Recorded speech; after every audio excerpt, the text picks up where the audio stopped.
this golf course advisory meeting. I'd like to call the meeting to order by starting off with item 1A, roll call and possible action on the excusing of any absent members, please. Artemio Palacios, George Gonzalez, Present. Javier Martinez, Present. Rudy Martinez, Jaime Villarreal, Here. Javier Garcia, Here. Mario Liscano, Oscar Villagomez, Here. Juan Willingham. Here. At this moment, I'd like to ask if we'd have any entertain a motion for excusing of any of the members that are absent. I so move, Mr. Chairman, that we excuse members not present today. I second. Mr. Villarreal first, Mr. Coach Martinez second. All those in favor? Aye. All those opposed, none? Everybody's excused, Myra? Item 2 for administrative, 2A, the approval of minutes for December 10, 2019 regular called meeting. I trust that y'all got your packages later, gentlemen. Any auditing issues, questions, comments? This is the time to do that. If not, I'll entertain a motion to approve the minutes. I so move. Mr. Villarreal? Second. Oscar, second. All those in favor? Aye. The ayes have it. Item 2B, consideration and action, if any, on revenue and expenditure report for the month of November. Mike, if you will, please.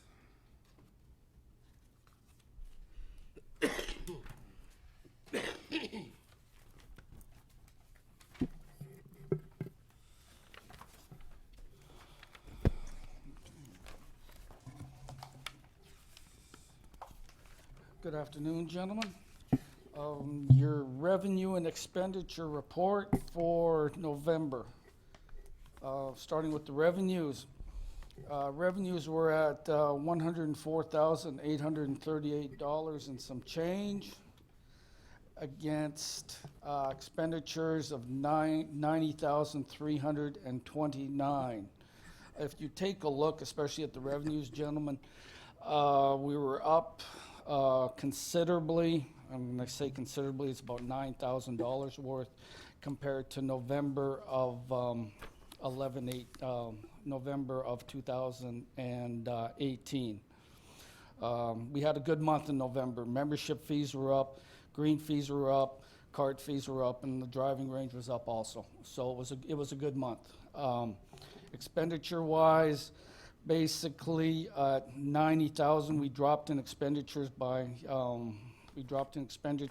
20,000 compared to November of 2018. We held the line on supplies. We spent more on maintenance, but overall it was a good month. I'm hoping that we can continue this trend, obviously, because it shows that we shows for the first 2 months of this fiscal year, we are showing a revenue of $33,803 compared to we'll say 2018, so on and so forth. So it was a good month. If you look into the food and beverage area, food and beverage, beer revenue was basically $3,300 against a cost of $746, showing a profit of $2,557. The food revenue at $5,243 and a cost of $1,799, showing a profit of $3,443. So for the once you factor in the total beer and the total food revenue and take away the cost, it is showing for the 2 months of October and November of $10,859.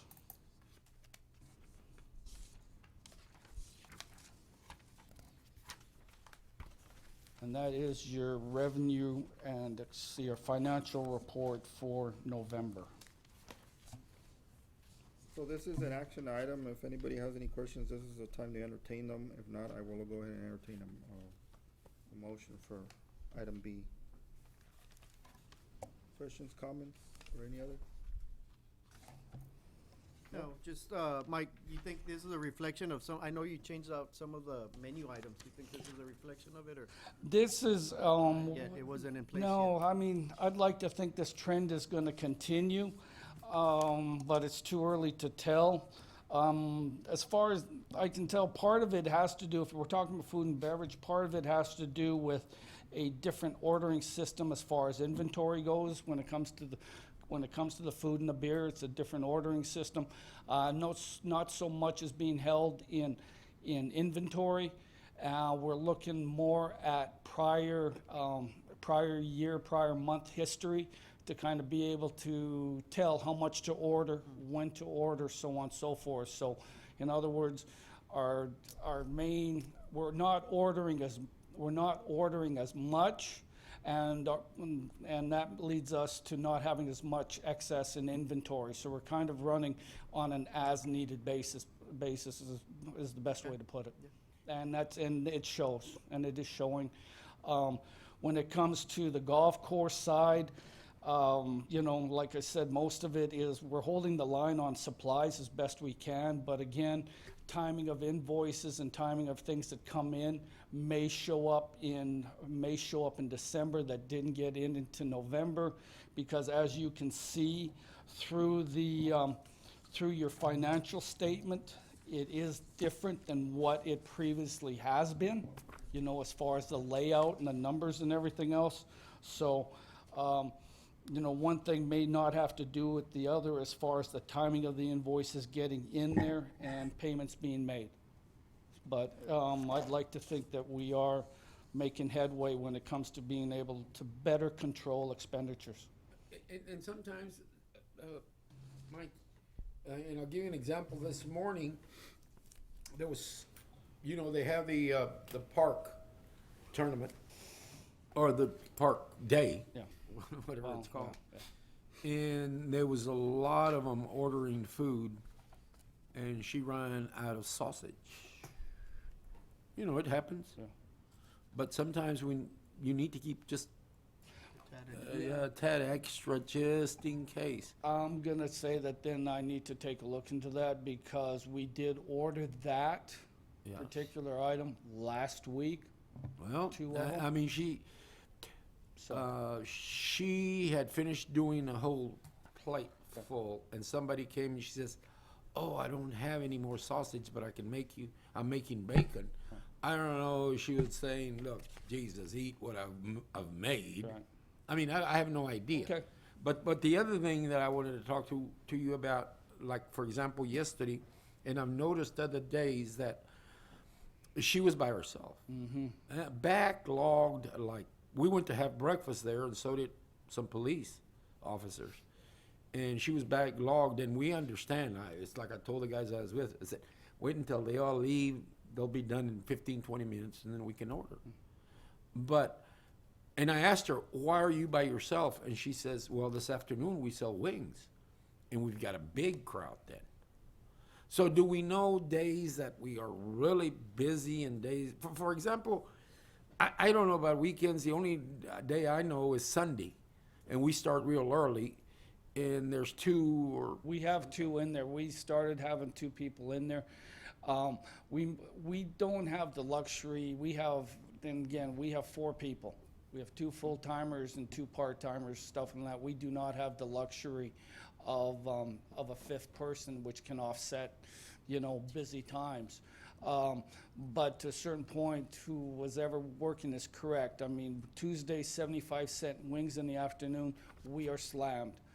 Something has to give. We do not have the proper staffing to be able to cover all day. No, you We can't. don't. I mean, I don't know what you're going to do about it, but Yeah. for example, on Tuesdays, those people are waiting, and they're wanting coffee, and I get involved in stuff that I shouldn't. But sometimes I'll go back there and say, "Let me give you some coffee."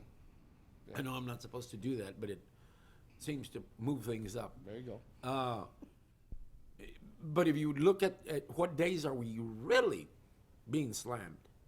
Tuesdays, And kind of Wednesdays, work that Thursdays. schedule out. I mean, Yeah, no, I've we been there try on to. Tuesdays and it's pretty hectic. I mean, even for Myra up in the front, Yeah, you know, a lot of these people are members. sure. And you know, Yeah, but again, too, members are not, as we do have the starters, we do have the golf Yeah. covered when it comes to that, because we have backup being a starter, and members aren't, you know, you ring up their tickets and they come out with you give them their receipts so they can show to the starter, so on and so forth, and they're accounted for. Yeah, And reason. I understand. And we have all that, so there's no money that's transferring hands, in other words there. and I'm guilty of that. Sometimes I don't even check in. I mean, and then they'll ask me your ticket, so they've already rang it up. I just go pick it up.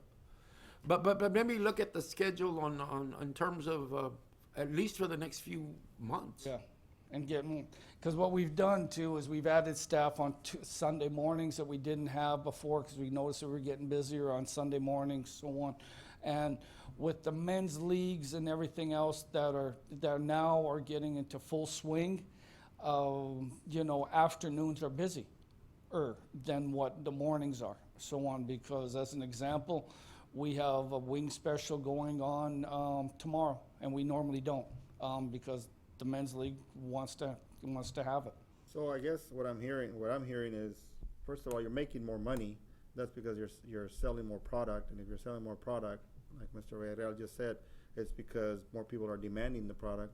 So we, I guess, measure the peaks and valleys, and if you already know when they're at, and like if you have a busy day on Tuesday, that's when you have the wings. Wings in Right. the afternoon, right? Yeah. So you already know you're gonna have a busy afternoon. So what can we do? No, to and they have a busy morning too. That's So the that's day the the thing, it's a Pharr- busy So we day. cover it. So how can we? I mean, I wish that we could say, well, can we get another part timer? Yeah. I mean, because we have to go through growing pains. It's a good thing to have this problem because that means people are using the course. The alternative is you got people just standing there not doing anything. doing anything. Because there's Well, nothing to be done. that's where, and I think we had discussed this much earlier, but that's when I think cross-training the employees is very critical because, That's I mean, right. but That's even, right. you know, you don't have to have them cooking or anything, but as long as they run the register, Yeah. or the ladies or the one can coffee be- or We do whatever, have that.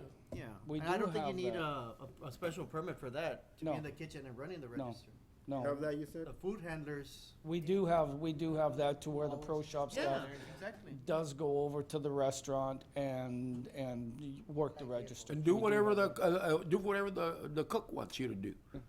You know, they want you to make some coffee. that. Oh, sure, You absolutely. know, chop up some whatever. So to answer, I mean, to basically get to it, there needs to be an adjustment done in staff scheduling, so on, to where, you know, we try to adhere and we try to keep to this. And it's early on in the season, I understand that, but we also try to maintain 18, 19 hours more or less for the part-time staff, which enables us some coverage, especially when the full-time staff at 40 hours basically works 5 days on, 2 days off. What's the definition of a part-timer as far as hours worked? 19 hours, That's our max? 19 hours per week, maximum for the year 988, not to exceed 988. So we can go over the 19 hours, you know, on weekly. As long as at the end of the year, and you know that in the summer, you don't have any business. But the whole time, point being, is during the summer, the days are longer. Yep, the days are so- longer, but you don't have as many people. No, we showing don't. up. No, we don't. Mike, So, I thought part-time was 32 hours. no, with the city, no, it's 19 hours a week. You know, if you work 32, you're part-time. If Yeah, you not- jump not- to if you jump to 33, you're a full-time. Full-timer, yeah. Well, right here is 19. That's what 19. the It's a new government. law. The government part-time is 32. Oh, yeah, except at the golf course. Well, hold on, gentlemen, hold on, there's too much going on. And I understand what he's up against, and I understand your question, but I'm sure he has regulations that he has to follow as far as how many hours they can work a week and how many hours you can work a year Right. before you have to disseminate any kind of benefits to your employees. I Correct. understand that. So, look, I mean, the year is 12 months long. These next 2 or 3 months are gonna go like this. So we wanna take care of the customer as best as we can, because we know in the summer, like Mr. Villarreal says, it's gonna probably be slow. You already know that. You know, so, you know, thing is I don't want to be cut short come October, November, December when they're already here. So the trick is balancing out Okay. the front end of it versus the back end of it, and making sure that you're not, making sure that you have enough hours at the back end of it to make. It's a double-edged sword, I I understand. Yeah. It's a double-edged sword, I understand. Like I said, the good thing is we have a lot going on right now. Agreed. We just wanna take care of them as best as we can, because it's a golf course plus whatever we give them or sell them in the front as well. Agreed. Yeah, so, any other questions? We'll go to the next item on the agenda, which is, item C, status report golf course operation for the month of January 2020. All right.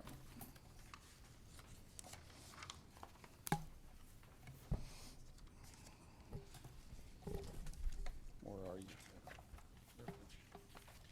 you? The status report for the golf course operations. Keep it very, some of this is repeat, some of this is, very short and very sweet. Golf course, we're gonna begin working on the edging of the cart paths, something that will add to the aesthetics of the golf course. We've purchased a box blade to help fix low areas, starting with the green surrounds. We're continuing to add and replace irrigation heads around the greens that lack coverage. Still working on irrigation. Our green fertilizer program is still happening with good results. We did get a soil sample done for 4 greens here last week, and we haven't gotten the results of those in yet. So that'll tell us, with that soil sample, that will tell us what direction we want to go, if we need to change anything concerning the greens. We've adjusted the irrigation schedule to accommodate the winter conditions. With winter conditions, gentlemen, the evaporation rate isn't as high as it is during the summer months, so on and so forth, so we cut back on watering is what we do, just so make sure that it's not, there's no standing water, or if it is, it's held at a minimum. Due to the dormant grass conditions, mowing has been cut down 3 times to 2 times a week, with the exception of the greens. They're still being cut on a regular basis.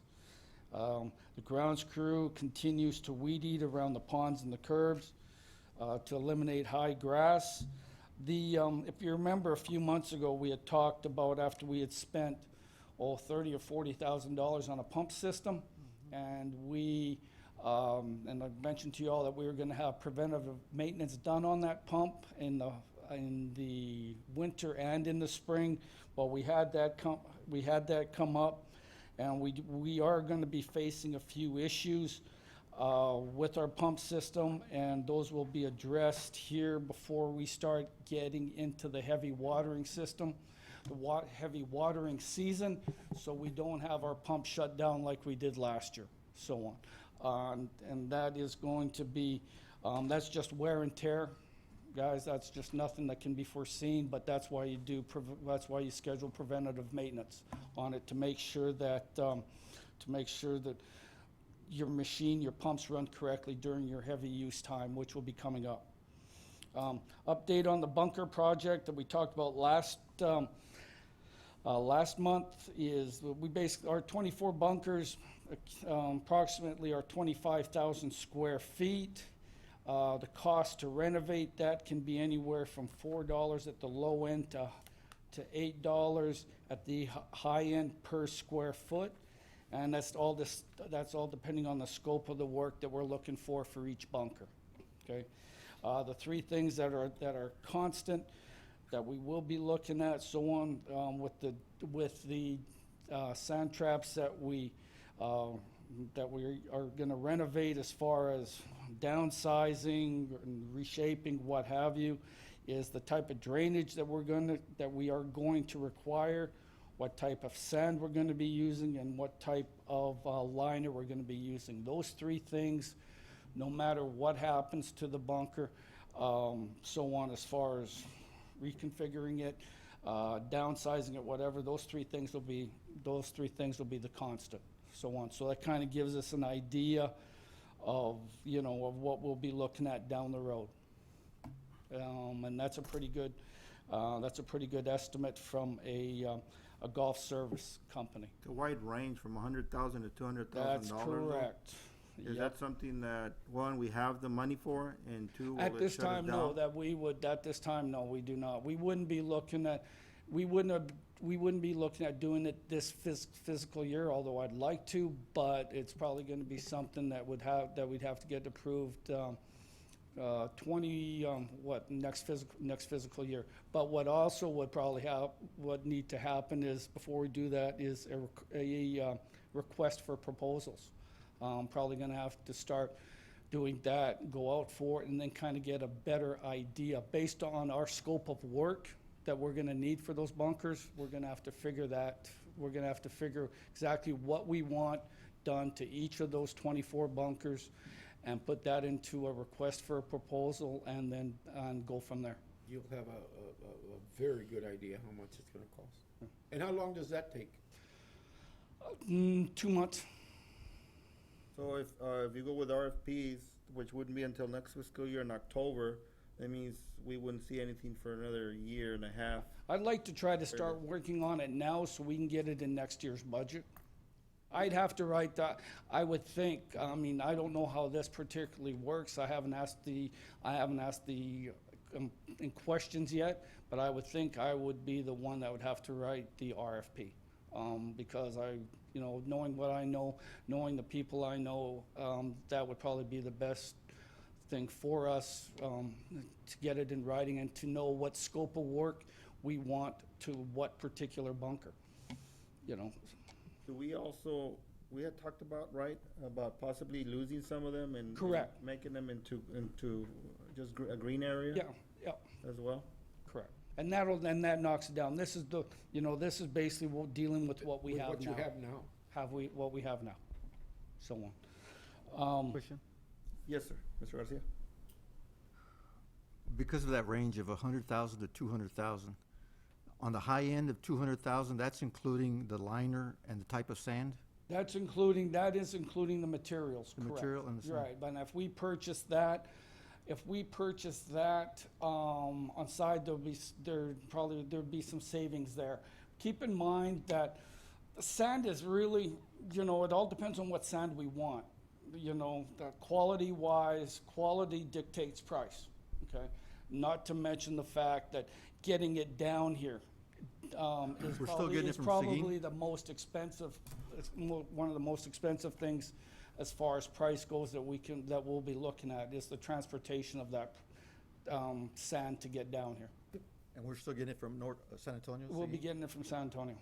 They're the closest ones that we can get it from, And that's Mike. pretty consistent with all the golf courses? Wow. yes. So my follow-up question on that, Mike, would be, if we were to get a turnkey system on this, does this mean that our personnel will have to invest more manpower hour in the golf course itself? Because in maintaining the actual, this product is gonna be more labor intensive going forward, correct? Yeah, depending, yes and no. The elimination of sand bunkers will more than likely offset part of that, because no longer do they have to rake them. Right. Exactly, so on. But again, too, with the quality of sand and everything else that we're getting, and the fact that you may not have to manually rake them as much as we are now, so on and so forth, that'll save on man hours too. Not to mention the fact that the sand traps and everything else are so contaminated right now as far as compaction and Yeah. dirt mixed in and everything else. So I think down the road, in the long run, that we will save man hours if the guys can maintain them properly, is the best way to put it. And the quality of sand that we have and what we do to make it better for them and make it easier for them, so on. But the main thing is that if we downsize, less area to maintain. If we eliminate, definitely, it'll help speed things up. Here's the reason I'm asking this question, because you're probably gonna get asked this question down the line. So you have to anticipate doing the job. The scope of work, like you said, is one thing, but if we maintain the 24, then we have to go in there with the understanding that we're gonna have to invest more time with our own individuals to actually maintain. If we maintain the status quo with the sand traps that we have. Right, I'm correct. gonna ask you that question. Correct, and which is correct. The whole thing is though, it wouldn't be anything that they're not already doing, as far as the maintenance of maintaining the sand traps. The thing is, it's just gonna be better, because they still go in there daily, they still use the Sand Pro, they still rake them, so on and so forth, even though it's not, even though it's not the end product we want, but it still has to be done. Yeah. So on. So it's not gonna, it shouldn't cause anything more.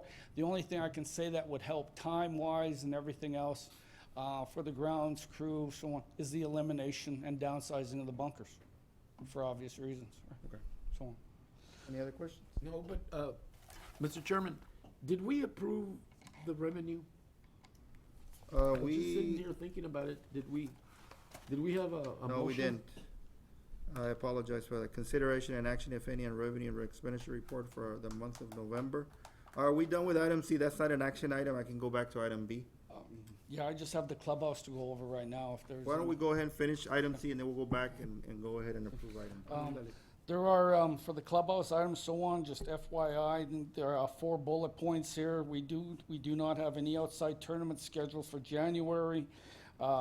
Tierra del Sol is participating in a Winter Texan Expo at the McAllen Convention Center, which is happening today and tomorrow. The Winter Texan Appreciation Tournament, sponsored by the Chamber, scheduled for March the 6th.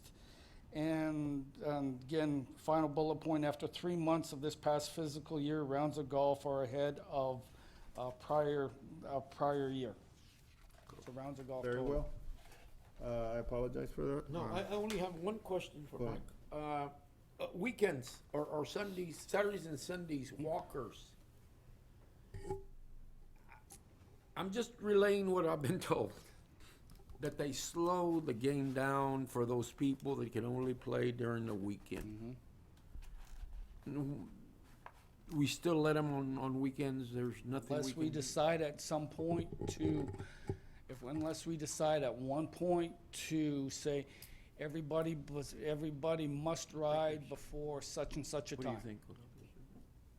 And that's gotta be, and that's because people that walk and pay a green fee, or people that walk that have a membership, they have as much right to play golf during that Exactly, time that's why I'm saying as people that are in carts. They do, so on. Yeah. So. Just a question. Then I I'm guess just- the next thing would be make sure we speed up the pace Well- for the walkers. But if you've got 3 or 4 groups of walkers, that's it, as far as speed of play. Yeah. Well, and we don't have a marshal in the weekend. Yeah, we do. We do?